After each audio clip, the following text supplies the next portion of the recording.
So the whole idea here is the minute you install GuardRails, we immediately tell you in your existing applications what vulnerabilities exist and how do you start paying down on the security debt.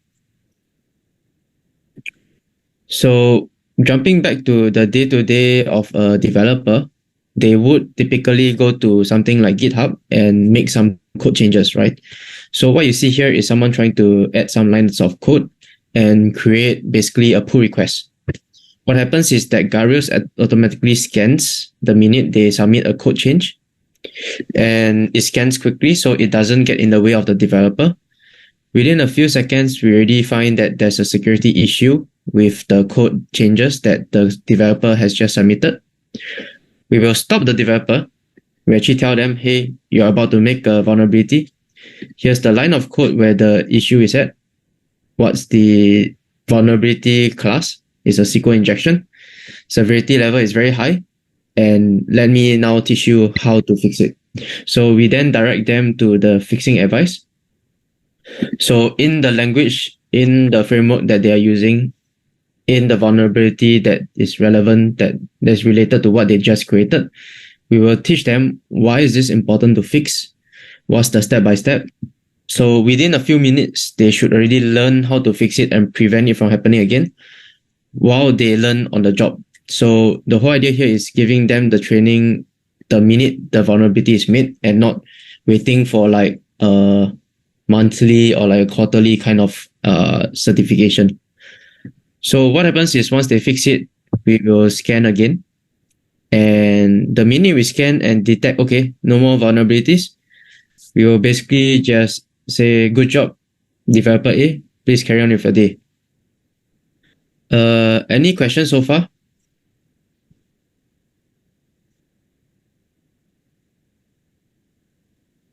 Okay.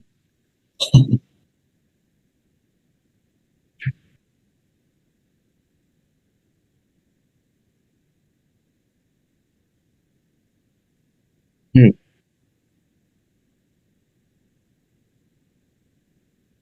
All right.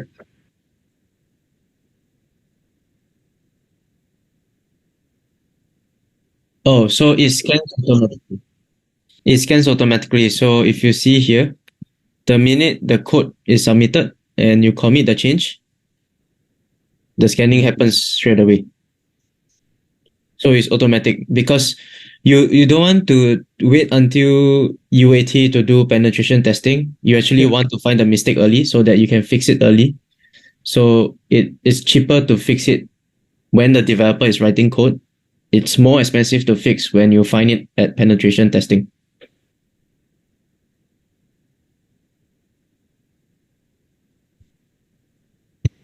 Yep. Yeah, it's a plugin to GitHub. GitHub. Okay. So that's why I was asking whether you use any of GitHub or GitLab, because today we only support these three. We are soon to support Azure DevOps also. But if you are still using the more traditional methods or like IDEs, for example, today we don't have the current ability to support.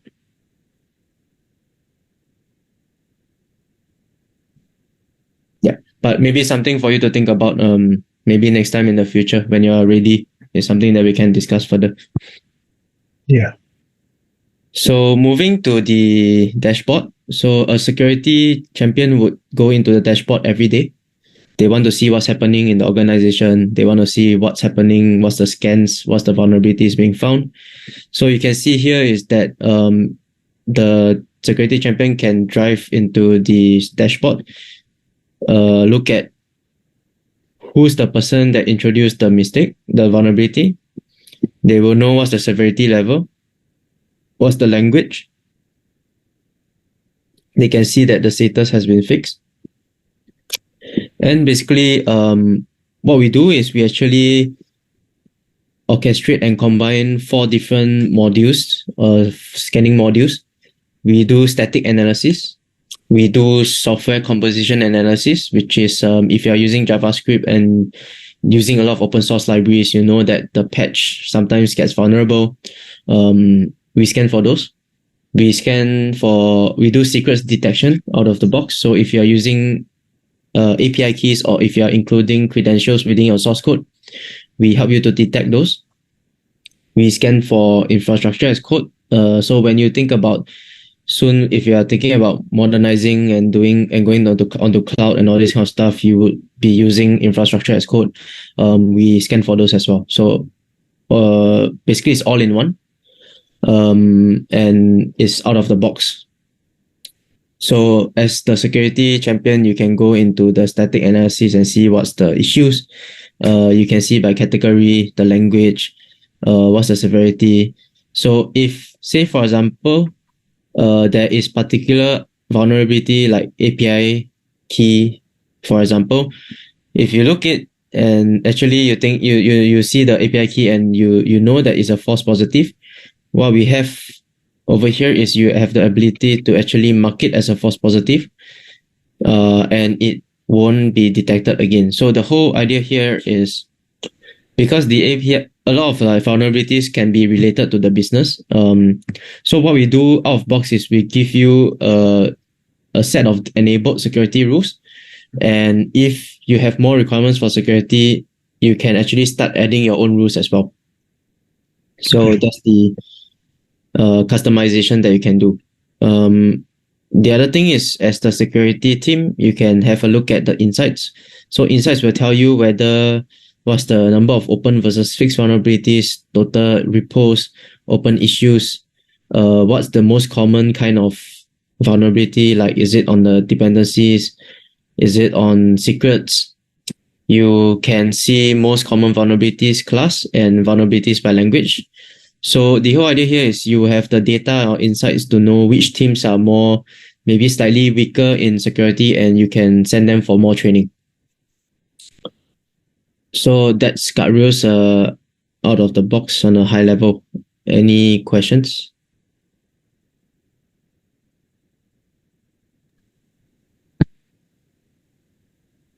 Mm-hmm.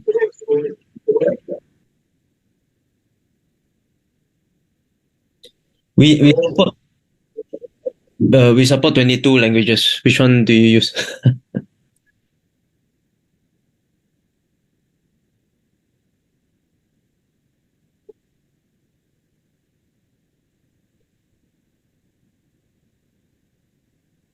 So GuardRails can be deployed SaaS. So we are a SaaS platform, or you can also deploy us on premise if you have to. We know sometimes, like even for banks, for example, your source code have to be on your own environment on premise. We can allow you to install on premise. So if you want to have more details on the languages, I can show you a document. Hold on. So this is our documentation page. You can see the list of languages we support here. So if you have any mobile applications, we scan for Android, iOS. The languages are here. If you want to see what's the vulnerabilities that we usually detect, is over here as well. Yeah.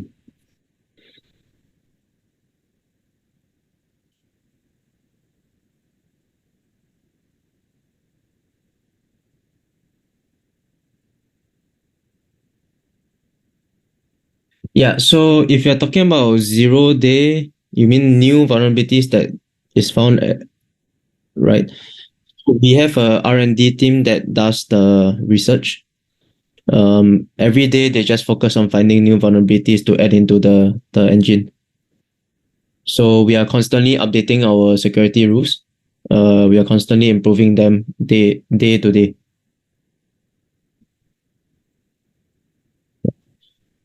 I can send you this link. Yeah.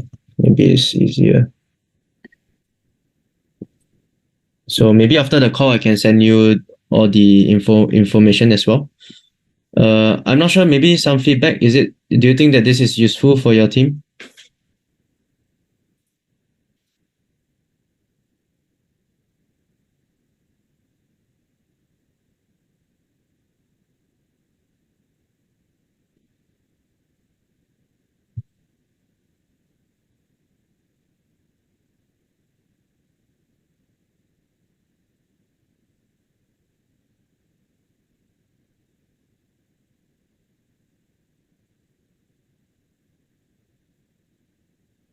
Yeah. I think it depends also. Like if you are thinking of doing more and more, if you know that you have more software development next time, then security is something that you have to start looking at. And so this could be something that you can start being more concerned about, because it's easier to implement the process now rather than when if your team becomes bigger, then it's harder to implement any process.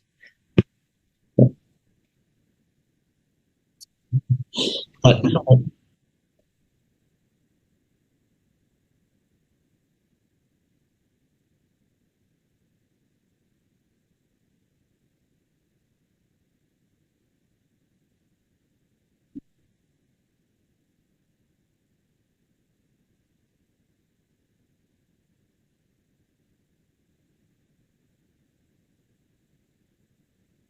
mm, yeah, yeah. I mean, the other thing is, if you have a very small team today, we do have a free license that you can use. So if you go to the GuardRails dashboard, if you are using GitHub or GitLab, or if you are not, what you can do is you can clone the code that you have and then create your own personal GitHub account and then try us for free. We have a free license for individuals or small teams up to 5 seats. Yeah, so maybe it's something that you can just try out first and see how it goes. Yeah.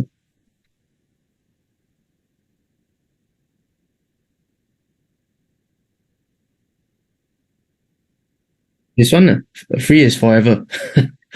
Yeah, yeah, $0 per month. Yeah.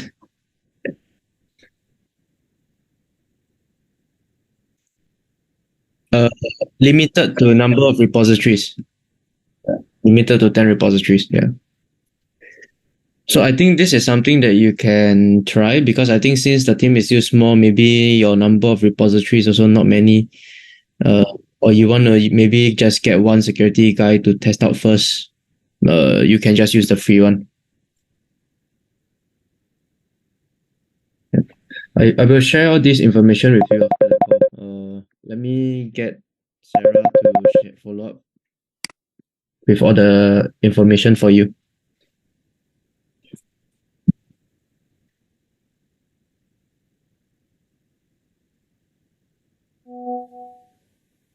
Okay, no worries. Should I share the information with you over email or WhatsApp?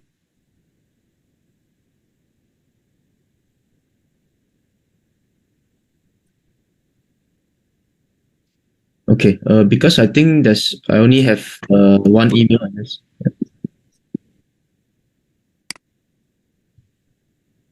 Yeah, yeah.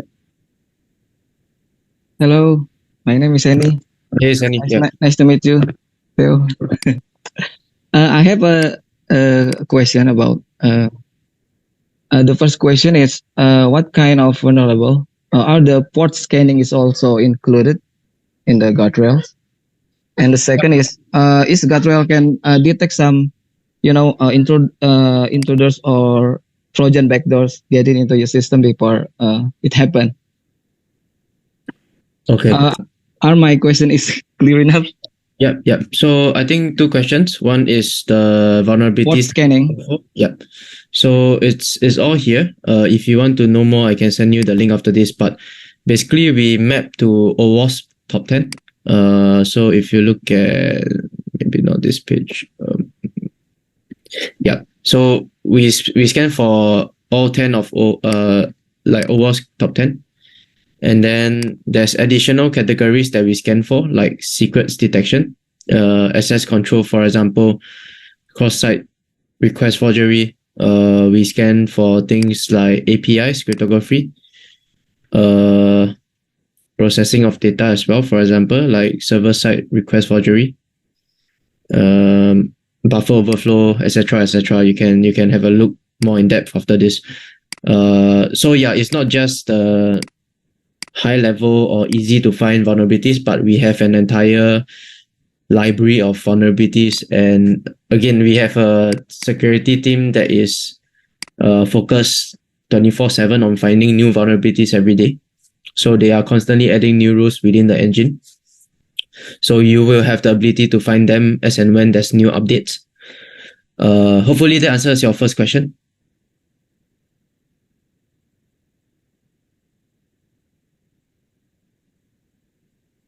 So I think second question was more on how do we know if there's like Trojan horse or anything, right, within the source code itself, or there's someone trying to attack.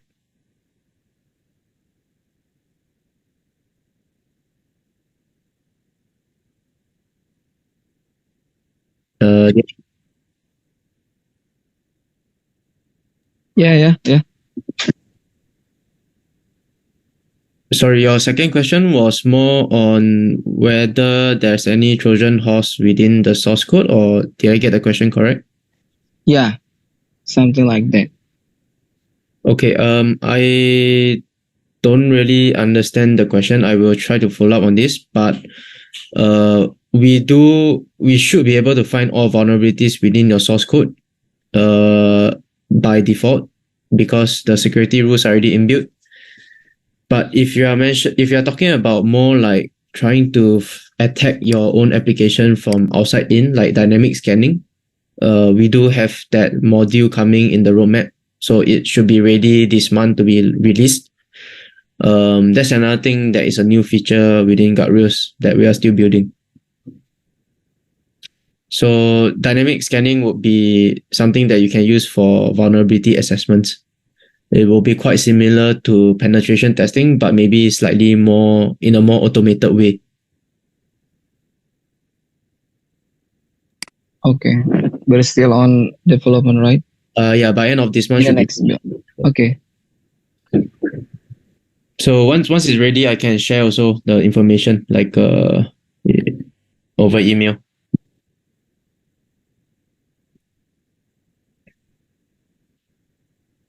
Yep.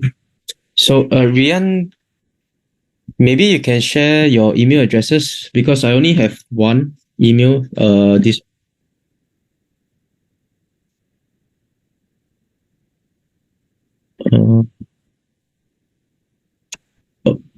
Oh, that's the one sysadmin, yeah.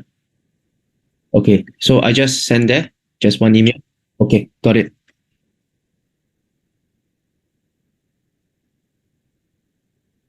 Okay, can. Okay, no worries. Yeah, so let me follow up, and yeah, I mean, I think maybe something for you guys to just discuss internally and just try out first. Maybe see whether there's value. Yeah, next time I'm in Jakarta, maybe I'll let you know as well. Okay. Yeah. Thank you. Thank you, Mr. Edwin Teo, for this opportunity. Yes, this guardrail is very useful for us, because we only have only a few application that we develop on their own, but we cannot check the script that we use is vulnerable or not for this moment. So this opportunity is very useful for us. Thank you for this moment. Thank you, Mr. Theo. No worries. Thanks for your time as well. It's good to hear that you are more and more prioritizing cybersecurity. Yeah. So let's I'll reach out again when I'm in Jakarta and we can catch up in person. Okay. That's good. Thanks everyone. Thank you. Have a good day. Thank you. Have a good day.